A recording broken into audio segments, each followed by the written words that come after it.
पैसा अधिनियम 1996 के बारे में, PESA, panchayat extensions schedule area act 1996, ठीक है।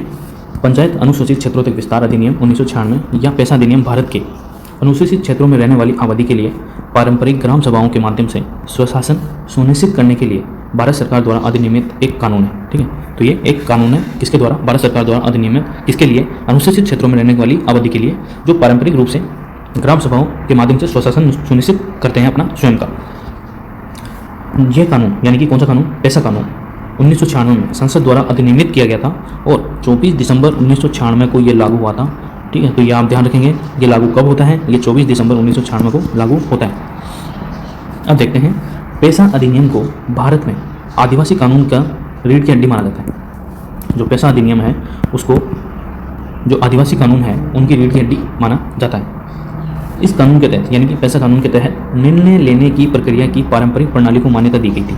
मतलब जैसे कि प्राचीन काल से चली आ रही स्वयं का स्वशासन करने वाली जो सभ्यता थी उसको मान्यता दी गई थी। किसके तहत? पैसा अधिनियम 1996 के तहत। और लोगों को स्वशासन की भागीदारी सुनिश्चित की गई थी। मतलब जैसे कि उनका प्राचीन काल से जो स्वशासन चला आ रहा था अपने अकॉर्डिंग, उसी को मान्यता देने के लिए या उसी को कंटिन्यू रखने के लिए यह अधिनियम लाया गया था। अब इस अधिनियम की पृष्ठभूमि क्या थी, ठीक है, यानी कि बैकग्राउंड क्या था? ग्रामीण भारत में स्थानीय स्वशासन को बढ़ावा देने हेतु वर्ष 1992 में 73वां संविधान संशोधन किया गया। इस संशोधन के माध्यम से त्रिस्तरीय पंचायती राज संस्था को एक कानून बनाया गया। आप लोगों को सभी को पता होगा कि 73वां संविधान संशोधन और 74वां संविधान संशोधन दोनों एक साथ किए गए थे, ठीक है। 73वें में तो ग्राम पंचायतों को और 74वें संविधान संशोधन में ये नगर पालिकाओं को, नगर निगम और नगर पालिकाओं को एक कानून के माध्यम से इनको संविधान में शामिल किया गया था, ठीक है।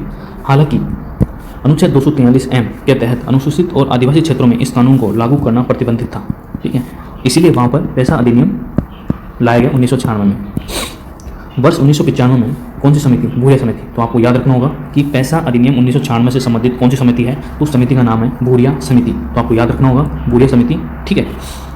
वर्ष 1995 में भूरिया समिति की सिफारिश के बाद भारत के अनुसूचित क्षेत्रों में रहने वाली आबादी के लिए स्वशासन यानी कि सेल्फ गवर्नेंस सुनिश्चित करने हेतु पंचायत अनुसूचित क्षेत्रों तक विस्तार अधिनियम 1996 में लागू किया। यानी कि पैसा एक्ट 1996 में लाया गया। किसकी समिति की सिफारिशों के बाद? भूरिया समिति। कब बनी थी? 1995 में, ठीक है। तो यहाँ ध्यान रखेंगे। उसके बाद है पैसा कानून। पैसा कानून के तहत ग्राम सभा को पूर्ण शक्तियाँ प्रदान की गई, जबकि राज्य विधायिका को पंचायतों और ग्राम सभाओं के समुचित कार्य को सुनिश्चित करने के लिए एक सलाहकार यानी कि एडवाइजर की भूमिका दी गई, ठीक है। तो जो पैसा अधिनियम के तहत जो परंपरागत कानून थे उनके सेल्फ गवर्नेंस के, उनको मान्यता दी गई और जो उस राज्य की विधायिका थी उसको एडवाइजरी यानी कि उसके ऊपर केवल अपनी दृष्टि बनाए रखने का काम दिया, ठीक है। यानी कि वो अनुचित तरीके से हस्तक्षेप नहीं कर सकती थी। कौन? विधायिका, उस राज्य की, पर्टिकुलर राज्य की, जहाँ पर ये पैसा अधिनियम लागू होता है। ग्राम सभा को प्रत्यायोजित शक्तियों में किसी उच्च स्तर की संस्था के द्वारा कटौती नहीं की जा सकती और इन्हें अपने निर्धारित कार्य करने की पूरी स्वतंत्रता रहेगी।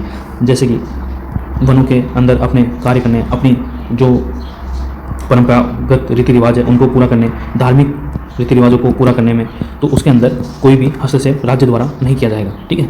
तो ये सब पैसा अधिनियम के तहत इसके प्रावधान थे, क्यों लागू किए गए थे, तो हमने वो भी पढ़ा, ठीक है।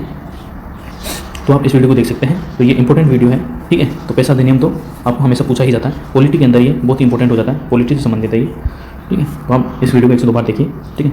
और आप टेलीग्राम चैनल ज्वाइन कर सकते हैं, लिंक आपको डिस्क्रिप्शन में मिल जाएगा। अगर आप वीडियो को पूरा देखने के लिए धन्यवाद। और अगर आप चैनल पर नए हैं तो लाइक कीजिए, सब्सक्राइब कीजिए और दोस्तों को अधिक से अधिक शेयर कीजिए ताकि वो भी इसका लाभ ले सकें, ठीक है।